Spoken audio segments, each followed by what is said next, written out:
राष्ट्रीय किसान हितों की मांग को लेकर डबरा एसडीएम के माध्यम से राष्ट्रपति महोदय को सीपीआई ने ज्ञापन सौंपा। सीपीआई के प्रदेश सचिव राजीव राजपूत ने मीडिया से कहा, सरकार को घेरते हुए कहा जनसुनवाई नहीं, यह अब दिखवा बन गई है। वहीं सीपीएम ने भी मंगलवार को जनसुनवाई में विभिन्न समस्याओं को लेकर ज्ञापन दिया। सीपीएम नेता रामगोपाल सेन ने कहा, भाजपा शासन में अधिकारी कर्मचारी सिर्फ भ्रष्टाचार कर रहे हैं। डबरा की नगरपालिका में अधिकारी विकास पर कोई ध्यान नहीं दे रहे। शहर में नालों की सफाई, सड़क, अघोषित बिजली से भी आम जनता बहुत परेशान है। अभी ज्ञापन दे रहे हैं, अगर समाधान नहीं किया तो डबरा बंद किया जाएगा, जिसकी जिम्मेदारी प्रशासन व भाजपा सरकार की होगी। इस मौके पर हाकिम सिंह, ब्रिजमोहन भार्गव, दुर्गा मौर्य, भागवती, रामवाती, फूलबाती, सीपीएम के कमल सिंह जाटव, श्री कृष्ण आदिवासी, प्रेमबाई, जानकीबाई, ममता आदिवासी, उषा परिहार, शांतिबाई, मानगो बसंती, मधु तिवारी आदि। एमएस बिशोटिया की खास खबर। ज्ञापन देने आए हैं। जन सुनवाई तो ये बहाना है यहाँ पे, लेकिन हमारा तो एक राष्ट्रीय कार्यक्रम है, भारतीय खेत मजदूर यूनियन, जो 12 सूत्री ज्ञापन पूरे हिंदुस्तान में जी हम जगह जगह पर दे रहे हैं, जो राष्ट्रपति के नाम से ज्ञापन है। ज्ञापन में क्या क्या मांगे हैं? ज्ञापन में जो भूमिहीन खेत मजदूर हैं उनके लिए व्यापक कानून बनाया जाए, जैसे तमाम अन्य योजनाओं के तहत का कानून है। ये 12 सूत्री हमारा जो राष्ट्रीय कार्यक्रम है उसके तहत हम ये ज्ञापन दे रहे हैं। ये एसडीएम के द्वारा या स्थानीय प्रशासन के द्वारा ये पूरे मध्य प्रदेश में, पूरे हिंदुस्तान के अंदर जगह जगह दिया जा रहा है। ये सारा राष्ट्रपति को जाएगा।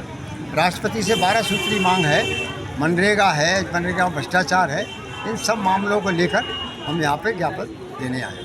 हमारा ज्ञापन है, हम कोई जनसुनवाई में नहीं आए। जनसुनवाई तो एक तमाशा हो गया है, लोगों के लिए एक तमाशा बन गया है जनसुनवाई।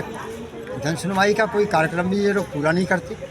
ये ज्ञापन है, और ज्ञापन के बाद अगर कार्रवाई नहीं होगी तो पूरे राष्ट्रीय स्तर पे बड़ा आंदोलन होगा भूमिहीन खेत मजदूरों का। उस आंदोलन की तैयारी में है आंदोलन।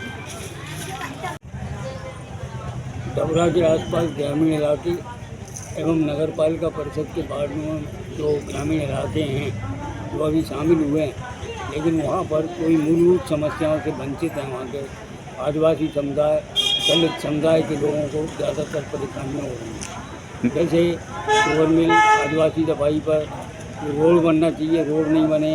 कर्रा की दफाई पर डीपी फूकी हुई डली हुई है। वहाँ का हाईवे से लेकर के जो शंकर के मंदिर तक रोड बनना है, वो मंदिर तक रोड नहीं बना है।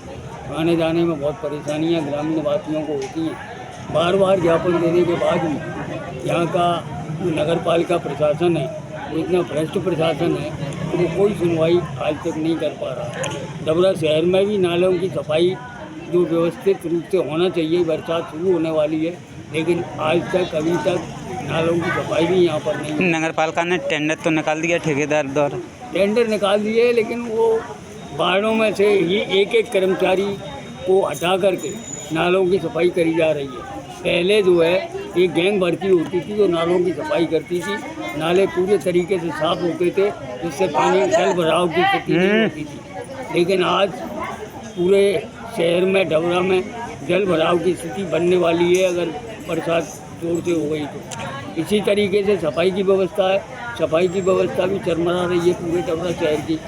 ये कोई ध्यान नहीं है। जब से भारतीय जनता पार्टी की सरकार इस प्रदेश के अंदर कायम है, तब से लेकर के अब भ्रष्टाचार इतनी चरम सीमा पर पहुंच गया है कि बिना लेन देन के कोई काम यहाँ पर नहीं होता है। तो क्या एसडीएम कार्यालय में लेन देन होता है क्या? एसडीएम कार्यालय का तो पता नहीं है, लेकिन तमाम जगह, चाहे नामांतरण का सवाल हो, चाहे कोई भी सवाल हो, तमाम सारे लटके हुए जो बड़े लोगों के काम हैं वो आसानी के साथ में निपट जाते हैं। तो क्या बड़े लोगों से लेन देन होता है अधिकारियों द्वारा? लेकिन गरीब जनता के काम नहीं होते। इससे महसूस होता है कि बड़े आदमी अपना काम लेन देन करके ही निपटाते होंगे।